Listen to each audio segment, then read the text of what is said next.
Apa nih tantangannya biasanya kalau kita sama-sama kita Gen Z nih dan kita mempekerjakan Gen Z gitu?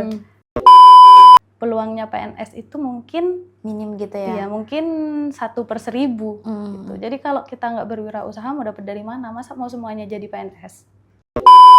Kalau orang lain itu mikir pembeli adalah raja, kita beda. Pembeli adalah teman. Jangan malu untuk berusaha, jangan malu untuk jualan, jangan gengsi untuk jualan, lakuin aja apa yang kita bisa mulai dari hal-hal kecil.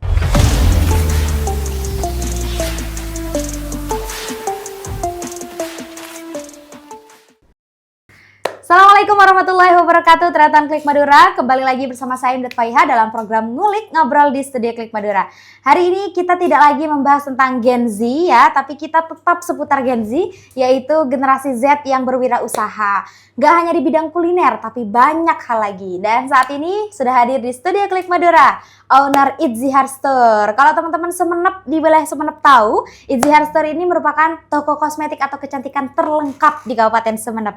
Selamat pagi Kak Putri Masita, dari Semenep jauh-jauh ke kantor redaksi Klik Madura. Apa kabar dan apa kesibukannya akhir-akhir ini? Alhamdulillah baik, kesibukannya mungkin lebih ke event-event aja. Oh, event-event yang sudah banyak ya sponsorship ya, menjalin kerjasama sama Itzy Hair Store. Kalau boleh diceritain nih Kak Putri ya, kita udah lama gak ketemu teman-teman. Perlu diketahui ini wirausahawan muda di Kabupaten Semenep. Kak Putri, boleh diceritain nih awal mula terbentuknya atau terbangunnya Itzy Hair Store kan berangkat dari minat atau apa Kak Putri? Berangkat dari hobi mungkin ya. Aku kan hobi. memang hobi jualan. Dari 2019 intinya aku kelas 2 SMA itu kan berhenti dari pondok, tahu kan? Berhenti dari pondok, terus di situ tuh ada kejadian yang sangat-sangat kayak bikin shock gitu. Bapakku kecelakaan yang mengakibatkan uang bulanan, tahu kan ya? Uang bulanan itu kurang lancar. Akhirnya aku tuh berinisiatif gimana ya caranya biar dapat uang yang lebih. Jualan lah. Jualan dari situ, dari kelas 2 Setelah SMA. berhenti dari pondok, pindahnya ke SMA apa Kak? SMA Muhammadiyah. SMA Muhammadiyah Semenep ya? Oke. Terus dari kelas 2 SMA itu udah jualan, berlanjut sampai sekarang. Tapi dulu dari ambil di Shopee. Iya, reseller ya? Iya, reseller. Ambil di Shopee, diambil margin di situ. Dari margin itu terkumpul. Terus buka toko di rumah, akhirnya buka ya. Jadi dulu masih buka toko di rumah ya? Buka 1 tahun. Oke, kendalanya apa nih di awal-awal berwirausaha? Ini kan meskipun kita nggak jadi produsen ya, tapi kan tetap ada nih kendala-kendala yang biasanya dialami oleh wirausaha. Iya benar-benar. Mungkin diboncos sih ya. Karena kita tidak tahu menentukan margin. Contoh gini, simpelnya ya, harga produk A itu 5.000, dijualnya itu 6.000. Jadi cuma ngambil 1.000. Kita nggak tahu ada biaya operasional, terus ada biaya plastik, ada biaya kerusakan barang expired, itu kan harus diperhitungkan. Ternyata di bulan pertama itu aku boncos. Diboncos, tapi di bulan pertama jualan itu di tahun 2022 berarti ya. 2022. Bukan pertama jualan itu. Oh, sudah ada fisik tokonya di rumah. Fisik toko di rumah ya. Kan baru itu yang ada keuangannya. Sebelumnya ya udah asal diambil jual sendiri, langsung nggak ada tatanannya secara khusus gitu ya. Pertama kali ikut berkontribusi langsung ke event-event itu sejak kapan? Sejak punya toko. Sejak punya toko di Itzy Hair Store? Iya, sejak punya toko di area kota. Awal tim itu cuma 2 dan berkembang jadi 13 ya sejak saat ada 13 itu. Oke, berarti sekarang sudah ada 13 tim manusia. Yang 13 manusia. Ini kalau kalian lihat nanti bahaya banget ini ya ownernya. Tapi semuanya Gen Z ya? Aduh iya, Gen Z semua lagi. Semua ya. Apa nih tantangannya biasanya kalau kita sama-sama kita Gen Z nih dan kita mempekerjakan Gen Z gitu. Gen Z itu gak bisa disuruh. Satu. Mereka itu, terus tantangannya itu ya, mereka itu menganggap kalau kita itu sama. Tantangannya itu sih, gak bisa disuruh yang pertama. Tapi positifnya apa tuh? Positifnya Gen Z itu kreatif, inovatif, asal gak disuruh. Asal gak disuruh. Itu aja. Berarti kita termasuk Gen Z ya, karena kalau makin disuruh makin gak tahu ya, makin gak tahu mau ngapain. Jadi tipsnya untuk menghadapi seorang Gen Z itu jangan disuruh, kasih mereka trigger. Oke. Kayak contoh, ada yang namanya evaluasi bulanan kan. Itu misal, kamu itu kinerjanya 52% nih. 48%-nya itu kamu kesalahannya di sini, di sini, di sini, di sini. Triggernya kalau kamu merubah yang minus, itu nanti bakal ada bonus tambahan. Oke, berarti iming-iming ya? Iya, yang menjanjikan gitu. Oke, awal-awal mula kok bisa sih melihat peluang kecantikan sampai bikin toko Itzihar di tengah kota ya? Itu kan di daerah mana Kak alamatnya? Jalan Dr. Wahidin. Itu masih di pusat kota kan? Pusat kota. Pusat kota. Nah, apa sih yang membuat Kak Putri ini melihat peluang gitu di kota ini kita harus bikin store gitu dan sekarang menjadi terlengkap di Kabupaten Sumeneb? Dari ketidaksengajaan sih sebenarnya. Itu kan ada salah satu toko, kita memang niat nih untuk buka toko di kota. Gitu. Pas ada toko di situ disewakan. Cuman pada saat itu uang untuk sewa toko aja itu nggak ada. Oke, jadi nggak pegang sepeser pun. Nggak pegang sepeser pun. Yang untuk budgeting sewa toko. Sewa toko. Jadi karena kemauan kita tinggi, akhirnya kita itu nanya lah toko ini berapa. Dibilang sekian gitu. Dalam kurun waktu 1 minggu kita cari pinjaman ke teman-teman. Satset ya. Pokoknya itu sampai jam 1 malam. Berangkat dari rumah jam 6 pagi. Pulang ke rumah jam 1 malam. Dan dalam 1 minggu itu dapat. Cuman waktu itu kurang 2 juta. Gak dikasih kuncinya. Gak dikasih kuncinya 2 Kuncinya juta. gak dikasih. Ini termasuk tantangan ya? Tantangan banget. Gak dikasih kuncinya dan kita dikasih waktu itu 3 hari lagi. Untuk melunasi. Terus bakal dikasih kuncinya nih bener. untuk buka toko. Bener-bener. Terus setelah itu? Setelah itu, ya akhirnya dibuka dengan seadanya. Waktu itu 1 cuman. Raknya yang putih itu ya, di pojok 1 doang. Oke. 1 doang itu ya berkembang selama 1 tahun berkembang lah. Berkembang. Sekarang banyak brand yang dipegang ya? Banyak. Di antaranya?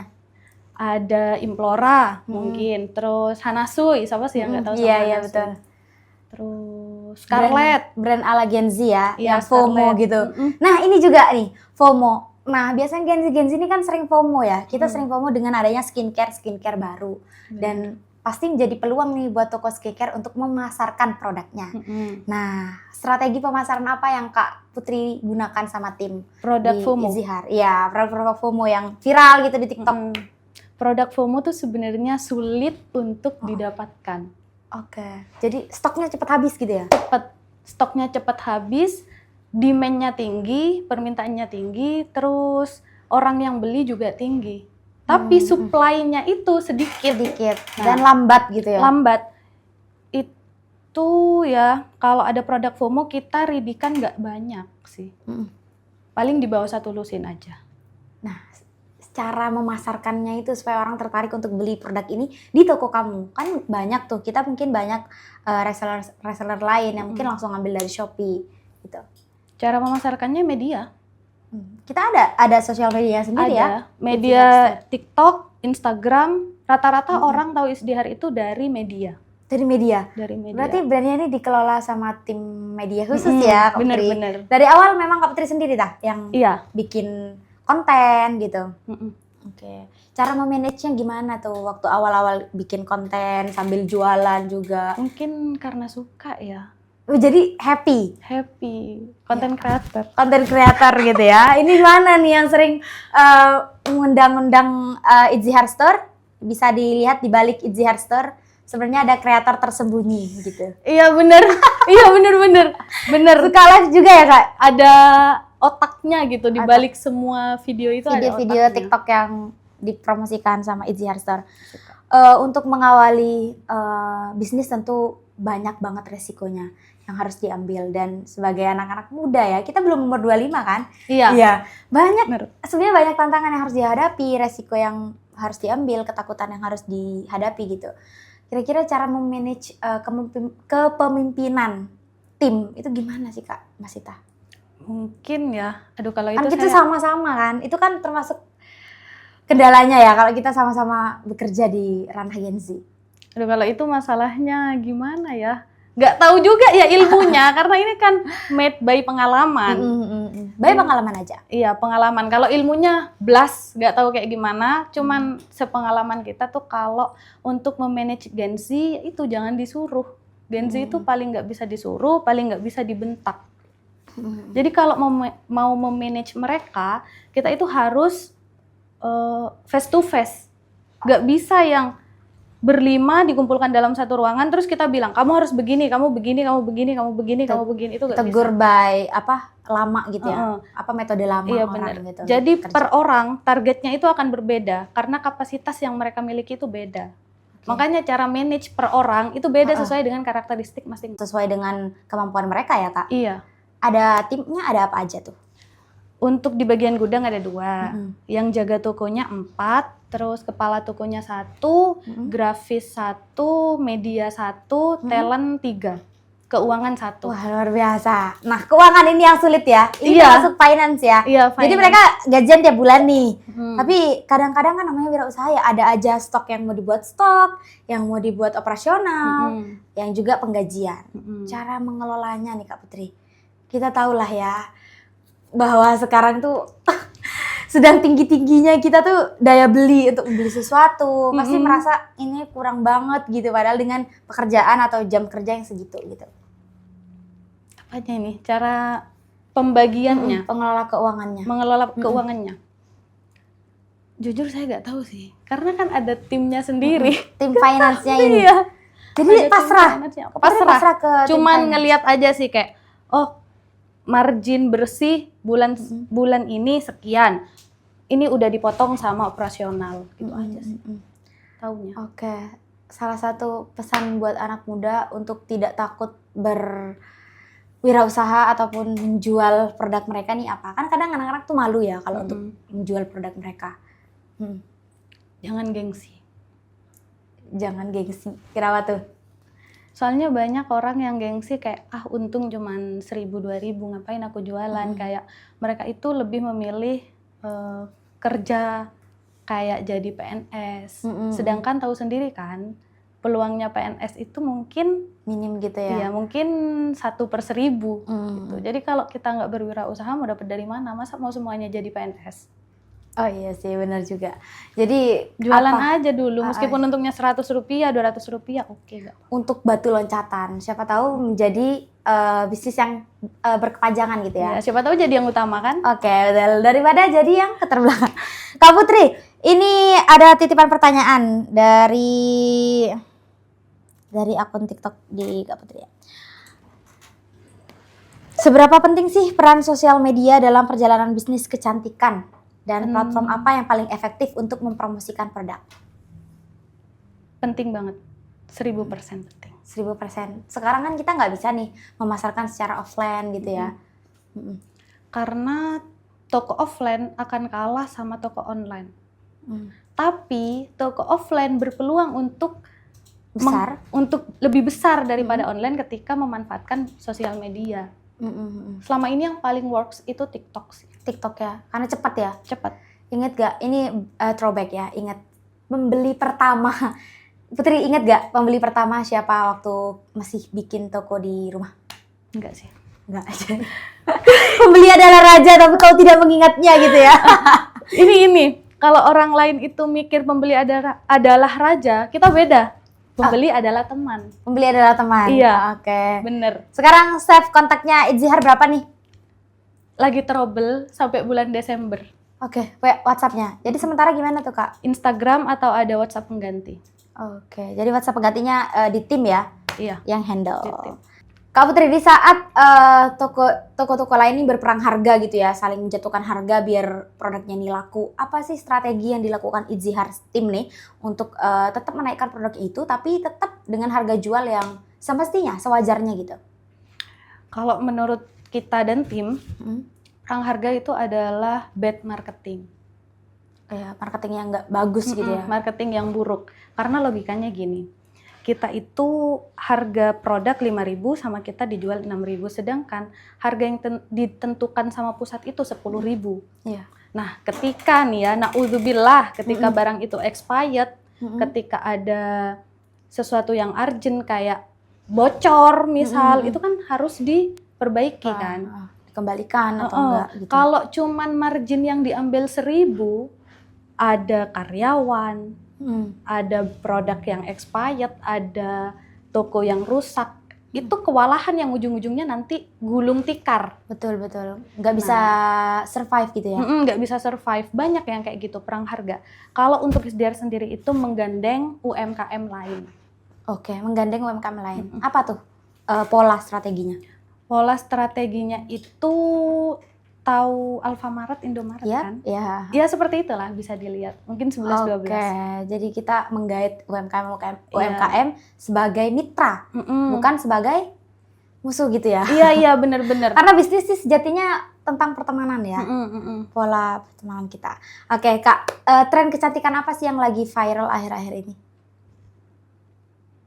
Mungkin kalau di lipstick ya ada ombre kumbang.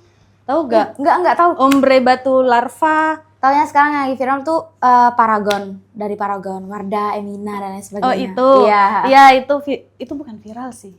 Itu produk legend yang masih survive sampai saat ini. Karena mereka terus berinovasi gitu dari lipstiknya mungkin ya, shade-shade-nya. Biasanya yang disenengin anak muda tuh apa sih di Kabupaten Sumeneb? Sejauh ini yang paling sering laku gitu. Sejauh ini penjualan yang paling tinggi tetap di Paragon sih. Tetap di Paragon ya. Oke. Siapa owner skincare gitu yang membuat kamu terinspirasi gitu untuk sama nih kayak dia gitu? Atau menjadi diri sendiri, owner Itzy Heart Store yang berada di belakang layar, tapi sebenarnya otak dari Itzy Heart Team? Sebenarnya ada ya. Mungkin kalau tahu, tapi orangnya low profile sih. Mungkin gak apa-apa ya. Iya gak apa-apa. Indra Rinaldi sama Mbak Siti Soliha, pemilik Panda Lovely. Panda Lovely, kenapa? Bisa dilihat dia memiliki 11 cabang di area Jawa Timur. Bukan dengan modal pinjaman lah bahasanya, tapi dengan menggandeng. Jadi dengan menggandeng orang lain gitu, bermitra gitu. Itu lumayan pesat sih. Dia 11 cabang itu 2 tahun. 2 tahun, dalam waktu 2 tahun bisa 11 cabang. Itu cabang sih. Tapi orangnya low profile ya. Low profile. Kan sekarang tahu kita lah banyak owner skincare yang bertebaran ya di mana-mana TikTok. Yang mereka sebenarnya memproduksi sendiri tanpa kita tuh nggak tahu kemakan iklan gitu ya, FOMO di TikTok gitu. Tipsnya nih untuk cara memilih produk yang aman. Karena kita tahu banyak sekali produk-produk jenis skincare dengan label BPOM padahal sebenarnya nggak aman gitu. Itu ada aplikasi BPOM kan? Kalau menurutku sih ya harus banget nih Gen Z itu punya aplikasi BPOM. Biar tahu produk yang beneran BPOM yang mana, produk yang hanya BPOM tempelan itu yang mana. Oke, ada berarti? Ada kasusnya. Pernah nggak kamu sempat ngedatengin produk yang ternyata produknya tuh nggak BPOM? Pernah. Dan kamu nggak itu lagi? Dan nggak tahu, karena kita ada garansi. Kalau produk ini nggak original, itu bisa dikembalikan dengan 100% pengembalian uang penuh. Akhirnya? Dikembalikan uangnya. Dan itu kan anggap ada Skintific contoh. Skintific langsung ke supplier gitu ya, langsung ke tangan pertama. Dan pada saat itu, di tangan pertama itu stoknya kosong. Akhirnya ngambil ke tangan kedua. Ternyata produknya palsu, gak original, padahal sama banget, persis sama. Berarti Itzy Heart ini selalu mementingkan kualitas produk ya, meskipun di Skintific kita tahu lah itu 11-12 hampir mirip gitu ya. Mirip tapi banget. Dicek. Berarti sebelum dipasarkan di toko sudah dicek ya? Sudah dicek. Oke, berarti dipastikan aman ya. Selain itu, selain melihat BPOM. Selain melihat BPOM mungkin kita lebih aware sama perbedaan kemasan sih. Karena bedanya itu tipis, kayak contoh Hana Sweet Lip Cream. Itu ada dupe-nya. Itu ada duplikatnya yang lebih murah, bahkan under 15.000. Mungkin kalau dilihat dengan dengan kasat mata gitu ya, itu sama persis. Pembedanya itu kalau yang original tutup dalamnya dia itu pink, kalau yang KW tutup dalamnya itu putih. Oke, berarti banyak sebenarnya ya banyak tulisan problematika juga dalam dunia kosmetik ini. Cara menjaga kepercayaan sebagai reseller kepada supplier gitu. terhadap supplier? Ini reseller siapa? Iya, kamu misalkan kita gulakan produk nih, cara untuk menjaga kepercayaan antara itu kan mitra kita gitu kan. Lebih ke sering ngobrol aja sih. Jadi kalau ada sales misalnya kan kita nggak akan langsung nyampe ke pusat kalau nggak ada sales. Sales manapun meskipun kayak logikanya itu kayak mereka biasanya dipandang rendah sama orang lain tapi harus diagungkan gitu. Jadi kalau mereka datang ke kita itu kita terima dengan baik, terus diajak ngobrol, dikasih jajan kayak gitu sih. Segi bisnis Gen Z adalah bagaimana cara kita merekrut orang-orang sebagai teman, bukan sebagai kamu siapa dan aku siapa gitu ya. Terakhir kita dengarkan closing statement mungkin dari Kak Putri untuk pesan-pesan untuk Tretan Klik Madura semua. Dan apakah produk di Itzy Hair Store ini beneran aman? Closing statement-nya ini untuk Klik Madura. Untuk semua yang lagi nonton.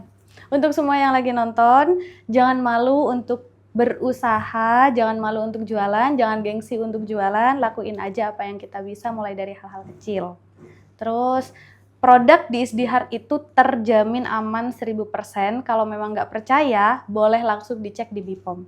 Oke, itu aja? Itu aja. Oke. Terakhir, Kak Putri masih tahu ada rencana untuk buka di Pamekasan atau di kabupaten lain? Doakan aja. Doakan aja. Tretan Klik Madura itu tadi obrolan singkat kita bersama dengan owner Itzy Hair Store, owner kosmetik terbesar di Kabupaten Sumeneb. Terlengkap ya barangkali. Nah, itu tadi Tretan dari kita berdua. Wassalamualaikum warahmatullahi wabarakatuh.